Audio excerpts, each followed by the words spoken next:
unsolved disappearance of Natalie Holloway has arrived in the U.S. from Peru to face charges connected to the case. Joran Van Der Sloot landed in Birmingham, Alabama today under heavy guard. Joran Van Der Sloot, a native of the Netherlands, is widely known as the convicted felon responsible for the murder of Stephanie Flores and the main suspect in Natalie Holloway's disappearance. Joran Van Der Sloot is no longer the suspect in my daughter's murder. He is the killer. He is currently serving a 28-year term at Peru's infamous Challapalca Prison, situated high in the Andes Mountains. This maximum security facility is well known for its harsh living circumstances, stringent rules governing the everyday lives of the prisoners, restricted access to necessities, and life under continual prison guard supervision. People who followed his conviction stories have closely speculated about his prison life. Now, recent information reveals that Joran Van Der Sloot's prison life may be worse than you thought. Join us as we disclose the specifics of the brutality he encounters in prison. But before we go into the details of his current life there, let's look at his early beginnings, the horrifying nature of his offense, and how he ended up in one of the world's toughest prisons. Life and background of the convicted felon, Joran Van Der Sloot. Born on the 6th of August, 1987, in the Dutch city of Arnhem, Joran Van Der Sloot is one of 3 sons of the late Paulus Van Der Sloot, who was a lawyer, and Anita Van Der Sloot Hugen, an art teacher. In 1990, his family moved from Arnhem to Aruba, where he was an honor student at the International School of Aruba. Van Der Sloot was a star in both soccer and tennis at school. He even competed in doubles tennis with his father at the Moet and Shandong Anniversary Cup in 2005 and hoped to play for St. Leo University. But despite his athletic achievements, Jan's mother revealed whatever information they originally had about the case that caused them to arrest him, let him go, rearrest him, that he had a habit of lying and sneaking out at night to visit casinos. By 2014, Van Der Sloot married a Peruvian woman named Lady Figueroa on the 4th of July, a woman he met while she was selling goods inside the prison. At that time, she was 7 months pregnant with his child. On the 28th of September, 2014, Figueroa gave birth to a daughter in Peru. The two divorced at some point in 2023, and later that year, Figueroa stated that she intended to change her daughter's last name to avoid any association with her former husband. So, what was Joran Van Der Sloot's involvement in the Natalie Holloway case, and how did it eventually end? Let's find out. Joran Van Der Sloot's involvement with the Natalie Holloway case. International extradition over the Natalie Holloway case. An FBI plane departed the U.S. for Peru today. On May 29, 2005, Van Der Sloot met Natalie Holloway at Carlos and Charlie's bar in downtown Oranjestad, Aruba. Holloway, an 18-year-old American, was on vacation in Aruba to celebrate her high school graduation. The two drank and danced together at the bar. When the bar closed at 1 ante meridiem, Holloway was last seen leaving in a car with Van Der Sloot and 2 brothers, 21-year-old Deepak Kalpo and 18-year-old Satish Kalpo. In an interesting turn of events, on June 9, 2005, Van Der Sloot and both Kalpo brothers were arrested in connection with the disappearance of Natalie Holloway. The Kalpo brothers were released from custody on July 4th, while Van Der Sloot remained in custody. They will take him in their custody. That's the International Criminal Justice Organization. The brothers were rearrested on August 26th on suspicion of forcefully having carnal knowledge of her and ending her life. All 3 suspects were released on September 3rd due to a lack of evidence. After being released, Van Der Sloot had to remain within Dutch territory while awaiting the outcome of the investigation. He then returned to the Netherlands on the 5th of September 2005 to pursue a degree in international business management at the Han University of Applied Sciences. The travel restrictions were lifted by a higher court on the 14th of September. Gerald Dompig, a former deputy commissioner of the Aruba police force, claimed that the initial arrests were rushed due to pressure from Holloway's family. It's been a very long and painful journey, but we finally got the answers we've been searching for all these years. On September 26, 2005, Van Der Sloot informed the American television program A Current Affair that neither he nor the Calpo brothers had any carnal knowledge of Holloway. However, he did confess that they initially agreed to deceive the authorities. Initially, they informed the police that Holloway was left alone at her hotel, but later changed their story to say that he was dropped off with her at the beach. Van Der Sloot mentioned that he left Holloway alone at the beach upon her request and expressed regret for his actions. On February 6, 2006, during an appearance on American Broadcasting Company's Good Morning America, Vander's parents claimed that their son was unfairly targeted and that the investigation had a devastating impact on them. Later that month, while Van Der Sloot and his father were in New York City for an interview with American Broadcasting Company's Primetime, they were served with a lawsuit from Natalie's parents. You begin to go back to the beginning. I think that was the first thing I had was I went back to day one. I went back to May 31st. Beth and Dave Holloway, alleging personal injury. The lawsuit was dismissed in August on jurisdictional grounds. In April 2007, Van Der Sloot collaborated with a reporter to publish a book detailing the case. He began writing the book while attending business classes in Arnhem. In the introduction, he expressed his intention to be transparent and truthful about the events that transpired, providing an opportunity for anyone interested to learn about them. But did all of this really mean that Joran was void of darkness, waiting to be exposed? You won't believe what happened next. Keep watching to know more. Further investigation reveals more grueling details. His crimes against the women of Thailand. On April 27, 2007, a new investigation involving approximately 20 investigators was initiated at the home of Van Der Sloot's parents in Aruba. The Dutch authorities meticulously combed through the yard and surrounding areas, using shovels and slender metal rods to probe the ground. A spokesperson for the prosecutor's office, Vivian van der Biesen, confirmed that the investigation has been ongoing without interruption, and the Dutch authorities are thoroughly reassessing the case for any new leads. A statement from the prosecutor's office declared that the team has evidence justifying a more extensive search. The investigators refrained from disclosing the reason behind the new search, clarifying only that it was unrelated to Van Der Sloot's book. On November 21, 2007, Van Der Sloot and the Calpo brothers were rearrested in Arnhem and Aruba, respectively, on suspicion of being involved in voluntary manslaughter and inflicting serious bodily harm that led to the demise of Natalie Holloway. This action was taken due to what the Aruba prosecutor's office described as fresh incriminating evidence linked to Holloway's disappearance. Van Der Sloot returned to Aruba on November 23rd, and a court session on November 26th decided to prolong his detention by 8 days. The Calpo brothers were set free on December 1st, and Van Der Sloot was released on December 7th, discharged without any charges on the same day.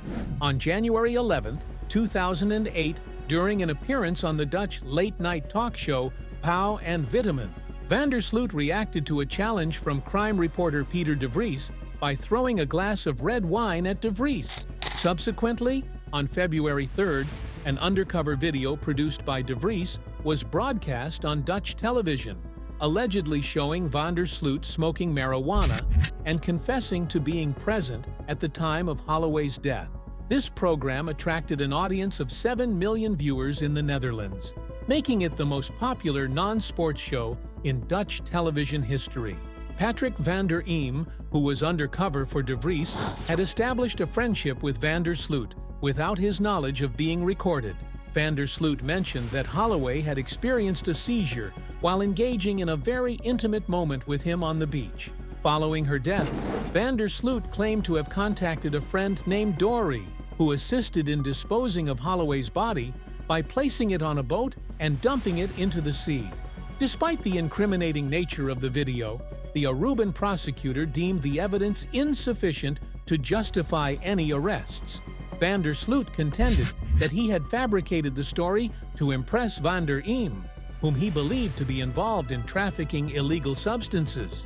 Following pressure from the Pauw and Witteman show, Van Der Sloot voluntarily admitted himself to a psychiatric facility before leaving the Netherlands for Thailand. In November 2008, De Vries aired undercover footage showing Van Der Sloot making preparations for what seemed to be the sex trafficking of Thai women from Bangkok to Europe.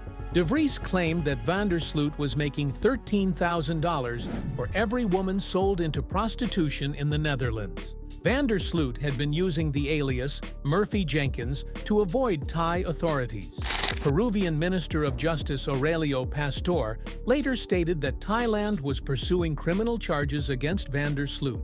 According to the National Enquirer, he was being investigated by Thai authorities for his involvement in the disappearance of young women he may have recruited for a Thai slave gang while posing as a production consultant for a modeling agency that supposedly would send them to Europe to work as models. In early 2010, following the death of his father, Paulus, he sold his Bangkok restaurant business and returned to Aruba. But if these crimes were not enough to incarcerate Joran, what then got him in prison, and how bad does he have it in there? Keep watching to find out. Facing charges. In the United States, around March 29, 2010, Van Der Sloot reportedly reached out to John Quinlan Kelly, the legal representative of Beth Holloway, offering to disclose the whereabouts of Natalie's body and the details of her death in exchange for an upfront payment of $25,000 out of a total of $250,000. Kelly revealed that he traveled to Aruba in April in secret to meet with Van Der Sloot, who was in urgent need of money, and provided him with $100. Kelly then informed the Federal Bureau of Investigation, which coordinated a sting operation with the Aruban authorities. On May 10th, Van Der Sloot allegedly received $115,000 through a wire transfer to his account in the Netherlands, following a $10,000 cash payment captured on video by undercover investigators in Aruba. In return, Van Der Sloot informed Kelly that his father had buried Holloway's remains in the foundation of a house. However, authorities discovered that this information was false, as the house had not been constructed at the time of Holloway's disappearance. Did you kill Natalie Holloway? No. Van Der Sloot later admitted via email to Kelly that he had fabricated the story about the house. Beth Holloway expressed surprise that the Federal Bureau of Investigation did not immediately press extortion charges against Van Der Sloot, allowing him to depart freely with the money to Bogotá en route to Lima. The Federal Bureau of Investigation and the United States Attorney's Office argued that the case had not been adequately developed to support the filing of charges. The U.S. District Court of Northern Alabama charged Van Der Sloot with extortion and wire fraud on the 3rd of June 2010. United States Attorney Joyce White Vance issued an arrest warrant through Interpol to have him prosecuted in the United States at the request of the United States Justice Department. Dutch authorities raided and confiscated items from 2 homes in the Netherlands on the 4th of June, one of them belonging to reporter Jaap Ames, who had previously interviewed Van Der Sloot and claimed knowledge of his criminal activities. Aruban investigators used information gathered from the extortion case to perform a new search at a beach, but no new evidence was found. Aruba's Solicitor General's office stated they would not seek Van Der Sloot's extradition to Aruba. On June 30th, a United States federal grand jury formally indicted Van Der Sloot on the 2 charges. The indictment, filed with the U.S. District Court, sought the forfeiture of the $25,100 that had been paid to Van Der Sloot. In an interview published by De Telegraaf on the 6th of September 2010, Van Der Sloot admitted to the extortion plot, stating, "I wanted to get back at Natalie's family. Her parents have been making my life tough for 5 years." His attorney said that his client was not paid for the interview and suggested instead that maybe there were some mistakes in the translation. The Peruvian government announced on March 9th 2014, that Van Der Sloot would be extradited to the U.S. in 2038 to face charges of extortion and wire fraud following the completion of his 28-year sentence in Peru for killing Stephanie Tatiana Flores Ramirez. In February 2016, an undercover reporter captured Van Der Sloot confessing to killing Natalie Holloway. The footage depicts Van Der Sloot speaking in Dutch, laughing about never revealing the truth regarding the incident, and admitting to taking the life of Holloway. His Peruvian wife was also present during this conversation, as if this particular heinous crime that became an international sensation was not enough. He went ahead to do something more drastic, something that eventually secured his spot in prison. What was it? Stay tuned as we unveil these details. The murder of Stephanie Flores. On May 30th, 2010, which marked the 5th anniversary of Holloway's disappearance, Stephanie Tatiana Flores Ramirez, age 21, was found dead at the Hotel TAC in the Miraflores district of Lima, Peru. Her body, showing signs of physical assault, was discovered by a hotel staff member in room 309, a room registered under the name of Van Der Sloot. Van Der Sloot had left the hotel without returning the room key and had left the television on. A tennis racket, suspected to be the weapon according to the coroner, was recovered from the room. Witnesses, including a hotel guest and an employee, came forward, stating that they had seen Van Der Sloot and the victim entering the hotel room together. Additionally, the police obtained video footage showing the two individuals playing cards at the same table the night before at the Atlantic City Casino in Lima. Van Der Sloot arrived in Peru from Colombia on May 14, 2010, to participate in the Latin American Poker Tour. Flores, a business student at the University of Lima, was nearing graduation with less than a year left. She was the daughter of Ricardo Flores, a former president of the Peruvian Automobile Club and the winner of the Caminos del Inca rally in 1991. Ricardo Flores, a well-known businessman and entertainment organizer, had run for vice president in 2001 and for president 5 years later on fringe tickets. Ricardo Flores stated that the police found illegal substances in his daughter's car, which was parked approximately 50 blocks away from the hotel where she passed away. The teenager was last seen leaving this establishment on Monday morning at 1:30. Her jewelry, money, identification, and credit cards were missing, including the $1,000 her father had given her to buy a laptop computer, as well as over $10,000 she had won at the casino. It was reported that Flores kept this money in her car, but a police search did not uncover any money in the vehicle. Following Flores's family's report of her disappearance, the police obtained the hotel's security surveillance tape and acquired Van Der Sloot's name and national identification number. About an hour before her body was discovered, her brother's wife found information about Van Der Sloot's background in a Google search. Joran's arrest for the case. Peruvian authorities identified Van Der Sloot as the sole suspect in the investigation. An Interpol alert was issued for Van Der Sloot, and it was suspected that he had fled to Chile, intending to return to Aruba through Argentina. Van Der Sloot was seen entering Chile through the Chacaluta border crossing north of Arica on the 31st of May, 2010.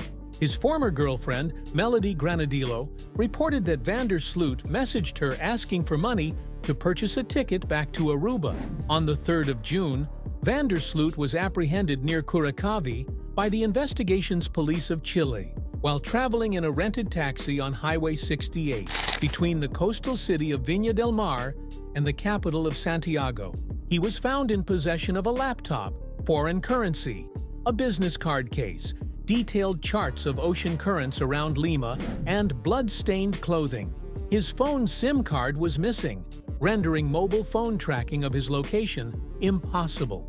Van Der Sloot claimed to Chilean authorities that unidentified armed robbers were hiding in his hotel room and took Flores' life when she did not comply with their demand for silence. His Dutch lawyer asserted that his client was en route to Santiago to surrender himself.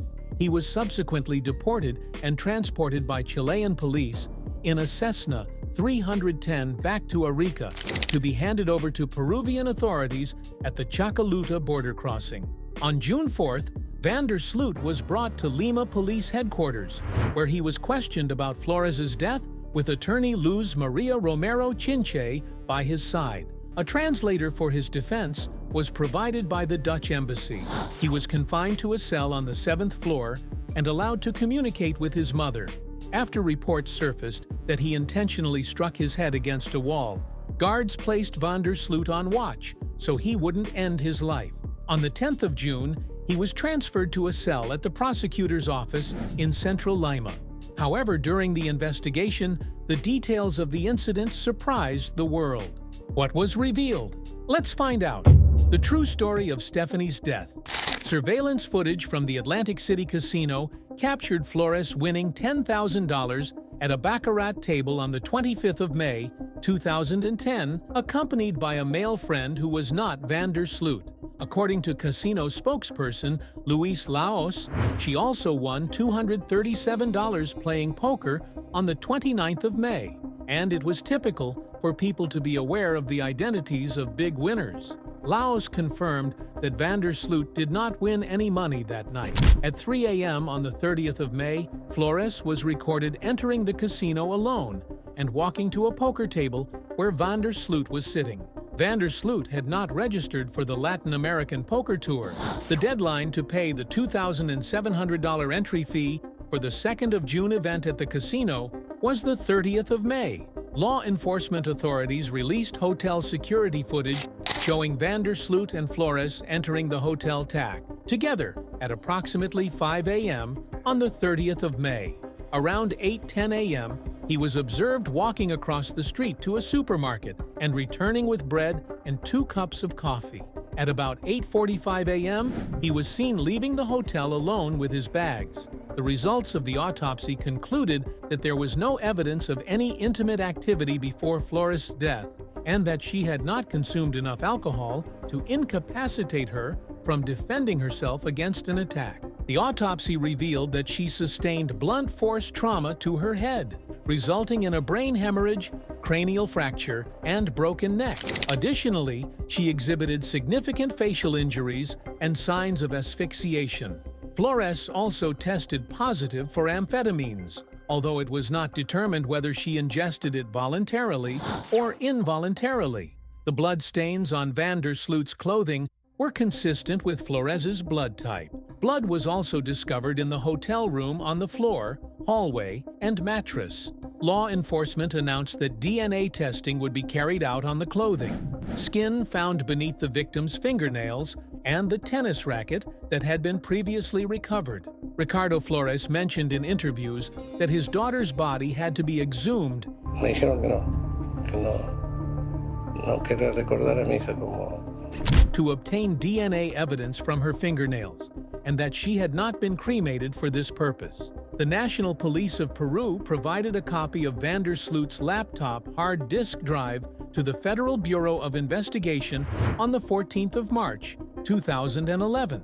Colonel Oscar Gonzalez from the Technical Division of the Peruvian Police mentioned that the United States Federal Investigation was interested in information related to Holloway's disappearance and the alleged extortion of her family. Peruvian detectives discovered that the laptop accessed information about the Holloway case before Flores arrived in Van Der Sloot's hotel room.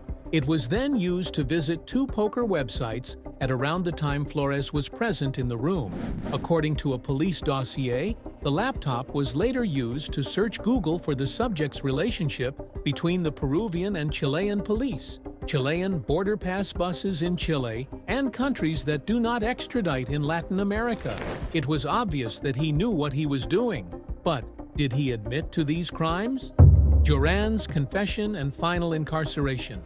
Van Der Sloot reportedly admitted to taking Flores's life on the 7th of June, 2010, after being interrogated for several hours, despite initially claiming his innocence. According to a Peruvian law expert, this confession was part of a defense strategy to try to reduce the charge to manslaughter, which carries a sentence of 6 to 20 years in prison, as opposed to a conviction for taking someone's life, which could result in up to 35 years imprisonment. The prosecution was seeking a 30-year sentence. Peru does not typically impose life sentences for ending someone's life and has abolished capital punishment in most cases, except for certain circumstances, such as crimes committed under military law. However, a life sentence can be given for taking someone's life during a robbery. Peruvian President Alan Garcia Perez used this case to advocate for the reinstatement of the death penalty for taking someone's life. In his written confession released by Peruvian police, Van Der Sloot stated that he left the hotel briefly to get coffee and bread, and when he returned, he found Flores using his laptop without permission. A police source suggested that she may have found information linking him to the disappearance of Holloway, leading to an altercation and her attempt to escape. Ik kan niet eens in Nederland lopen, waarbij een half Nederland denkt dat ik de moordenaar ben. On June 11, 2010, Judge Juan Buendia of the Lima Superior Court issued an order for Joran to be detained on charges of ending her life and robbery, citing his actions as being carried out with ferocity and great cruelty. According to Peruvian legislation, Joran was not entitled to bail and would face trial before a tribunal of 3 judges rather than a jury. Van Der Sloot was assigned inmate number 32,639 and was placed in a separate area from the general prison population, closely monitored around the clock in a high-security cell block where only one other inmate was housed. Reports indicate that Van Der Sloot had proposed revealing the whereabouts of Holloway's body in return for being transferred to a prison in Aruba, as he expressed concerns for his safety. So you might be wondering, what did he do to make his time in prison even worse? Well, stay tuned as we unveil these details. Joran Van Der Sloot's prison life.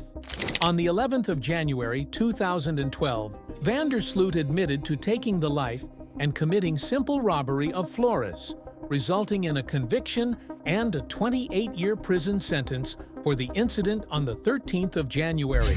Additionally, he was ordered to pay $75,000 to the Flores family. Following the sentencing, Van Der Sloot was promptly transferred to Pedra Gorda, a maximum security prison located north of Lima, and by 2014, he was then transferred to Challapalca Prison.